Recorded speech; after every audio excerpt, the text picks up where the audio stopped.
আসসালামু আলাইকুম এভরিওয়ান, আশা করি সকলে ভালো আছেন। তো আজকে কিছু গুরুত্বপূর্ণ প্রশ্নের উত্তর দেবো। সেটি হচ্ছে, যারা কিনা অলরেডি ওয়ার্ক পারমিট পেয়েছেন তাদের কি হবে, তারা কি ভিসা কি পাবে কি পাবে না।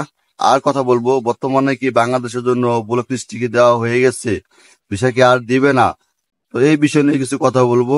আর বলবো, যারা নতুন ভাবে ফাইল জমা দিতে চাচ্ছেন তাদের কি দেওয়া কি ঠিক হবে কিনা, এবং কি নতুন ভাবে আবেদন করা ঠিক হবে কিনা। তো সেই বিষয় নিয়ে কিছু কথা বলবো। অবশ্যই আপনারা মন দিয়ে শুনবেন, তাহলে বুঝতে পারবেন। পুরো ভিডিওটা দেখার চেষ্টা করবেন। আর শুরু করার আগে অবশ্যই বলবো, যারা কিনা আমার চ্যানেলে নতুন আছেন অবশ্যই সাবস্ক্রাইব করবেন, আর যারা সাবস্ক্রাইব করেছেন তাদেরকে অসংখ্য ধন্যবাদ। প্রথমত বলবো, যারা কিনা অলরেডি ওয়ার্ক পারমিট পেয়ে গেছেন, কাতার, দুবাই, মালয়েশিয়া অথবা প্রচুর বাইরে আমাকে কমেন্ট করেন, ভাই আমরা তো ওয়ার্ক পারমিট অলরেডি হাতে পেয়ে গেছি। তো পেয়ে যাওয়ার পর এখন কি আমরা যদি সাবমিট করি, তো সাবমিট করলে আপনাদের কতটুকু চান্স আছে ভিসা হওয়ার। তো এটা নিয়ে প্রচুর ভাইদের মন্তব্য থাকে। আমার যেটা মন্তব্য, যেটা সাজেশন আমি দিব আপনাদেরকে, অবশ্যই আপনারা যদি ওয়ার্ক পারমিট পেয়ে থাকেন, তো হাতে যদি পেয়ে যান, তো পেয়ে যাওয়ার পর অবশ্যই আপনারা চেষ্টা করেন সাবমিট করার জন্য। কারণ যত দ্রুত সাবমিট করবেন তত আপনাদের জন্য ভালো হবে। আপনার যে দেশে থেকে হয় না কেন, আপনার অথবা দুবাই, কাতার, যেখান থেকে পারেন অবশ্যই দ্রুত দেওয়ার চেষ্টা করবেন।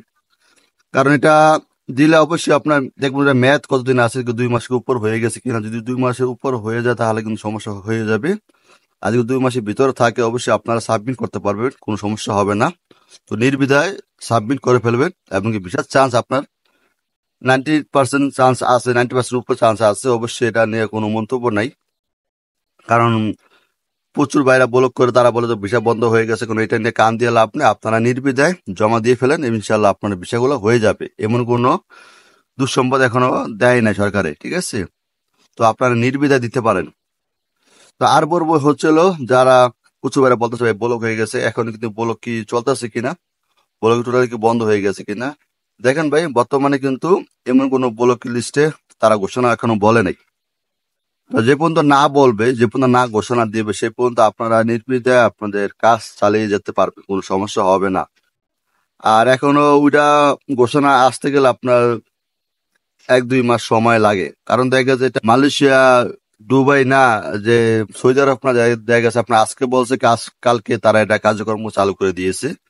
কারণ এটা হচ্ছে আপনার ইউরোপ, ঠিক আছে ভাই। তো এরা ইউরোপের একটা সিদ্ধান্ত যখনই নিবে তারা ভেবে চিনতে তারপর সিদ্ধান্ত নিবে, এবং ওইটা সময় নিয়ে তারা কাজ করে। দেখা গেছে আপনার 1-2 মাস সময় লেগে যায়। তো এর ভিতরে যদি আপনারা পারেন অবশ্যই দ্রুতভাবে কাজ করার চেষ্টা করবেন, এতে আমার মন্তব্য। দেখা গেছে তাহলে আপনাদের জন্য অনেকটা ভালো হবে। আর যাদের ওয়ার্ক পারমিট চলে আসছে, তো তারা তো অবশ্যই দ্রুতভাবে ফাইল জমা দিয়ে ফেলে, ঠিক আছে।